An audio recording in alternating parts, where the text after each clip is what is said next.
Welcome back to our channel. ഇന്നത്തെ ഈ video എന്ന് പറയുന്നത് സ്പ്രേ പെയിൻറ്റിനെ കുറിച്ചിട്ടാണ്. നമുക്കെല്ലാവർക്കും ഫെമിലിയർ ആയിട്ടുള്ള കാര്യമാണല്ലോ സ്പ്രേ പെയിൻറ്റ്. നമ്മൾ പല സർഫസിലൊക്കെ പെയിൻറ്റ് ചെയ്യാനായിട്ട് ഉപയോഗിക്കുന്നതാണ്.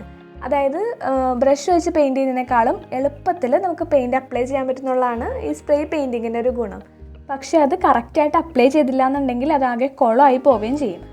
അപ്പോൾ സ്പ്രേ പെയിൻറ്റിങ്ങിനെ കുറിച്ചിട്ട് എല്ലാ കാര്യങ്ങളും ഇത് ഉപയോഗിക്കുമ്പോൾ എടുക്കേണ്ട പ്രിക്കോഷൻസ് അതൊക്കെ ഈ വീഡിയോയിൽ പറയുന്നുണ്ട്. അപ്പോൾ സ്കിപ്പ് ചെയ്യാതെ ഫുള്ള് കാണാം കേട്ടോ. അപ്പോൾ എൻ്റെ കയ്യിലുള്ളത് ഈ രണ്ട് കളേഴ്സാണ്, ബ്ലാക്കും വൈറ്റും. അപ്പോൾ നമുക്ക് ആദ്യം തന്നെ സ്പ്രേ പെയിൻറ്റ് എവിടെ നിന്നാണ് വാങ്ങിക്കാൻ കിട്ടുന്നത്, അതുപോലെ ഇതിൻ്റെ വില എങ്ങനെയാണ്, അങ്ങനെയുള്ള കാര്യങ്ങളൊക്കെ ഒന്ന് നോക്കാം. ഈ സ്പ്രേ പെയിൻറ്റ് പല കളേഴ്സ് അവൈലബിൾ ആണ്. ഇത് നമുക്ക് ഈ പെയിൻറ്റ് കട ഉണ്ടല്ലോ, പെയിൻറ്റ് കടയിലൊക്കെ കിട്ടും. അതുപോലെ ക്രാഫ്റ്റ് മെറ്റീരിയൽസ് കിട്ടുന്ന ചില കടകളിൽ, എല്ലാ കടകളിലും കിട്ടുന്നില്ല, ചില കടകളിൽ മാത്രമേ ഉള്ളൂ കേട്ടോ.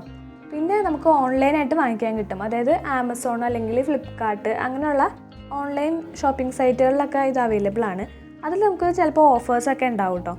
ഞാൻ ഈ വൈറ്റ് സ്പ്രേ പെയിൻറ്റ് വാങ്ങിച്ചത് ഒരു സ്റ്റേഷനറി കടയിൽ നിന്നായിരുന്നു.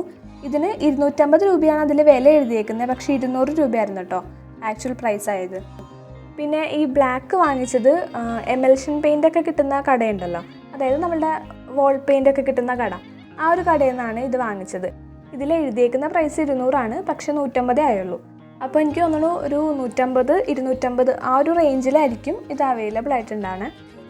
നമ്മൾ ക്രാഫ്റ്റ് മെറ്റീരിയൽസിൻ്റെ ഒരു വീഡിയോ മുൻപ് ചെയ്തിട്ടുണ്ടായിരുന്നു. ആ വീഡിയോയിൽ ഞാൻ ഈ വൈറ്റ് കാണിച്ചിട്ടുണ്ട്. അന്ന് എൻ്റെ ഒരു ബ്ലാക്ക് ഉണ്ടായിരുന്നില്ല കേട്ടോ. അപ്പോൾ വൈറ്റ് ഞാൻ അന്ന് കാണിച്ചിട്ടുണ്ടായിരുന്നു. അപ്പോൾ സ്പ്രേ പെയിൻറ്റ് ആദ്യമായിട്ട് ഉപയോഗിക്കുന്നവർ ആ ഒരു ബോട്ടിലിൻ്റെ ബാക്കിൽ കുറച്ച് ഡീറ്റെയിൽസ് ഒക്കെ എഴുതിയിട്ടുണ്ട്. അതൊക്കെ ഒന്ന് വായിച്ചു നോക്കാം കേട്ടോ. അതായത് എങ്ങനെയൊക്കെ ഇത് ഉപയോഗിക്കണം, അതുപോലെ ഉപയോഗിക്കുമ്പോൾ എന്തൊക്കെ പ്രിക്കോഷൻസ് എടുക്കണം, പിന്നെ ഏതൊക്കെ സർഫസസിൽ നമുക്കിത് ഉപയോഗിക്കാം, അങ്ങനെയുള്ള അത്യാവശ്യമുള്ള ബേസിക് ആയിട്ടുള്ള കാര്യങ്ങളൊക്കെ ഇതിൽ പറയുന്നുണ്ട്. അപ്പോൾ അതൊക്കെ ഒന്ന് വായിച്ചു നോക്കാം. അപ്പം ഞാനൊരു ബോട്ടിലിൽ ഈ സ്പ്രേ പെയിൻറ്റ് അപ്ലൈ ചെയ്യാൻ പോവാണ് കേട്ടോ. അപ്പോൾ ഞാനൊരു ബോട്ടിൽ ക്ലീൻ ചെയ്തെടുത്തിട്ടുണ്ട്.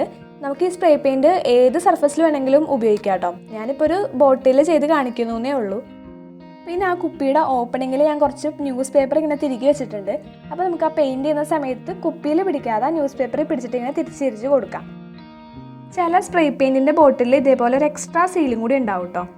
അപ്പം നമ്മൾ എപ്പോഴും ഓർക്കേണ്ട ഒരു കാര്യം, ഈ സ്പ്രേ പെയിൻറ്റ് ഉപയോഗിക്കുന്നതിന് മുമ്പ് നന്നായിട്ട് ഷെയ്ക്ക് ചെയ്തിട്ട് വേണം ഉപയോഗിക്കാനായിട്ട്. ഇനി ഇത് പെയിൻറ്റ് ചെയ്ത് കൊടുക്കുമ്പോൾ നമ്മൾ ഏത് മെറ്റീരിയലാണോ പെയിൻറ്റ് ചെയ്യുന്നത് അതിൻ്റെ തൊട്ടടുത്ത് കൊണ്ടുവച്ചിട്ട് ചെയ്യാതെ കുറച്ച് അകലെ, ഒരു 15 സെൻറ്റിമീറ്റർ എങ്കിലും അകലെ നീക്കി പിടിച്ചിട്ട് പെയിൻറ്റ് ചെയ്ത് കൊടുക്കുക. എന്നിട്ട് ഇതുപോലെ ബോട്ടിൽ എന്താണെങ്കിലും ഇങ്ങനെ തിരിച്ച് അല്ലെങ്കിൽ നീക്കി വെച്ച് കൊടുത്തിട്ട് നമുക്ക് ഇതുപോലെ പെയിൻറ്റ് ചെയ്തെടുക്കാം. ഈ പെയിൻറ്റ് എല്ലായിടത്തും ഒരേപോലെ എത്തുന്ന രീതിക്ക് അപ്ലൈ ചെയ്ത് കൊടുക്കുക. പിന്നെ ചില സ്ഥലത്ത് ആയില്ല എന്ന് ഓർത്തിട്ട് അവിടെ തന്നെ ഒരുപാടങ്ങ് പെയിൻറ്റ് ചെയ്ത് കഴിഞ്ഞാൽ ആ പെയിൻറ്റ് അങ്ങ് ഒലിച്ചിറങ്ങാൻ തുടങ്ങും. അപ്പോൾ ആ ഫിനിഷിങ് കിട്ടില്ല നമുക്ക്. ഫസ്റ്റ് ഒരു കോട്ട് അപ്ലൈ ചെയ്തിട്ട് നന്നായിട്ട് ഡ്രൈ ആക്കി നോക്കുക. എന്നിട്ട് വേണമെന്നുണ്ടെങ്കിൽ നമുക്ക് ഒരു കോട്ടും കൂടി അപ്ലൈ ചെയ്യാം. ഇത് പെട്ടെന്ന് തന്നെ ഡ്രൈ ആയി കിട്ടും കേട്ടോ. അപ്പോൾ ആ ഫസ്റ്റ് കോട്ട് അപ്ലൈ ചെയ്തത് നന്നായിട്ട് ഡ്രൈ ആയിട്ടുണ്ട്. വേണമെന്നുണ്ടെങ്കിൽ നമുക്ക് ഒരു കോട്ടും കൂടി അപ്ലൈ ചെയ്യാം കേട്ടോ. ഇത് ഇപ്പോൾ തന്നെ നോക്കിയാൽ നല്ലൊരു ഗ്ലേസിങ് ആണ്. അതായത് നമ്മൾ വാർണിഷൊക്കെ അപ്ലൈ ചെയ്ത് കഴിഞ്ഞിട്ട് കിട്ടുന്ന ആ ഒരു തിളക്കമുണ്ട് ഇതിന്. അതുപോലെ ഇത് ഇളകി വരില്ല. നമ്മളിതിൻ്റെ മേലെ വെള്ളം ഒഴിച്ചാൽ പോലും ഇത് പൊളിഞ്ഞ് വരില്ല. സാധാരണ പെയിൻറ്റ് വശം അങ്ങനെയല്ല, അക്രിലിക് പെയിൻറ്റ് അത് ഇളകിപ്പോരും. പക്ഷേ ഇത് ഇളകി പോരുകയുമില്ല, നല്ലൊരു വാർണിഷ് അപ്ലൈ ചെയ്ത എഫക്റ്റും കിട്ടും. അപ്പോൾ ഇനിയാണ് മെയിൻ കാര്യം, അതായത് സ്പ്രേ പെയിൻറ്റ് ഉപയോഗിക്കുമ്പോൾ എടുക്കേണ്ട പ്രിക്കോഷൻസ്. ആദ്യത്തെ കാര്യം നേരത്തെ പറഞ്ഞത് തന്നെയാണ്. അതായത് നമ്മൾ ഏത് സർഫസിലാണോ ഇത് അപ്ലൈ ചെയ്യുന്നത് അതിൽ നിന്ന് ഒരു 15 സെൻറ്റിമീറ്ററോളം നീക്കി പിടിച്ചിട്ട് സ്പ്രേ പെയിൻറ്റ് ചെയ്ത് കൊടുക്കുക. രണ്ടാമതായിട്ട് നമ്മൾ എവിടെ ഇരുന്നാണോ പെയിൻറ്റ് ചെയ്യുന്നത് ആ ഒരു റൂമിനെ കുറിച്ചിട്ടാണ്. അതായത് നമുക്ക് എവിടെ വേണമെങ്കിലും വെച്ചിട്ട് സ്പ്രേ പെയിൻറ്റ് ചെയ്യാം. ഇപ്പോൾ റൂമിലൊക്കെ വെച്ചിട്ടാണ് ചെയ്യുന്നതെന്നുണ്ടെങ്കിൽ നമ്മൾ റൂമിൻ്റെ എല്ലാം ജനലും വാതിലൊക്കെ തുറന്നിട്ടിട്ട് നല്ലൊരു എയർ സർക്കുലേഷൻ ഉറപ്പ് വരുത്താം. കാരണം ഈ സ്പ്രേ പെയിൻറ്റിന് വാർണിഷിൻ്റെയൊക്കെ പോലത്തെ നല്ലൊരു സ്മെല്ലുണ്ട് കേട്ടോ. അപ്പോൾ അടച്ചിട്ട റൂമിൽ നിന്ന് ചെയ്യുമ്പോൾ എന്താണെന്ന് വെച്ചാൽ ആ ഒരു സ്മെല്ല് അവിടെ തങ്ങി നിൽക്കും. അപ്പോൾ നമുക്ക് ചെറിയൊരു തലവേദന അല്ലെങ്കിൽ ശ്വാസം മുട്ടുന്ന പോലെയൊക്കെ ചിലർക്ക് ചിലപ്പോൾ തോന്നാം. ഏറ്റവും നല്ലൊരു ഓപ്ഷൻ എന്ന് പറയുന്നത് വീടിൻ്റെ വെളിയിൽ വെച്ചിട്ട് ചെയ്യാം, മതിലൊക്കെ വെച്ചിട്ട് ചെയ്യാം. അല്ലാന്നുണ്ടെങ്കിൽ നമുക്ക് വീടിൻ്റെ ടെറസിൽ, ബാൽക്കണിയിൽ, അങ്ങനെയുള്ള ഒരു ഓപ്പൺ ആയിട്ടുള്ള സ്പേസിൽ വെച്ചിട്ട് ചെയ്യുകയാണെങ്കിൽ കുറച്ചുകൂടി നല്ലതായിരിക്കും. ഇനി മൂന്നാമതായിട്ട് ഇതിനൊരു കുത്തുന്ന പോലത്തെ സ്മെല്ലുണ്ടെന്ന് പറഞ്ഞല്ലോ, അതുകൊണ്ട് തന്നെ നമ്മളിത് അടുത്ത് വെച്ചിട്ട് സ്മെല്ല് ചെയ്ത് നോക്കാതിരിക്കുക.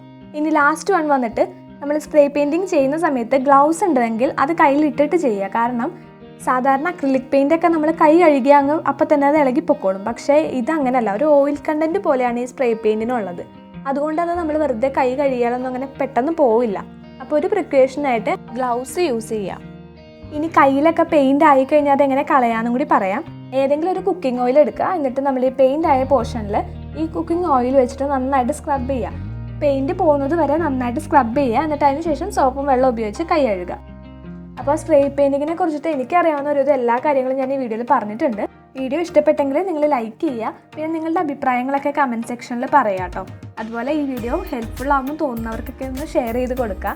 പിന്നെ നമ്മുടെ ചാനൽ ആദ്യമായിട്ട് കാണുന്നവരാണെങ്കിൽ ഇതുപോലുള്ള ക്രാഫ്റ്റ് വീഡിയോസിനും ഇതുപോലെ ടിപ്സിനും ഒക്കെ ആയിട്ട് നമ്മുടെ ചാനൽ സബ്സ്ക്രൈബ് ചെയ്യുക. ബെൽ നോട്ടിഫിക്കേഷനും എനേബിൾ ചെയ്യുക. അപ്പോൾ നമുക്ക് അടുത്തൊരു വീഡിയോയിൽ കാണാം. താങ്ക്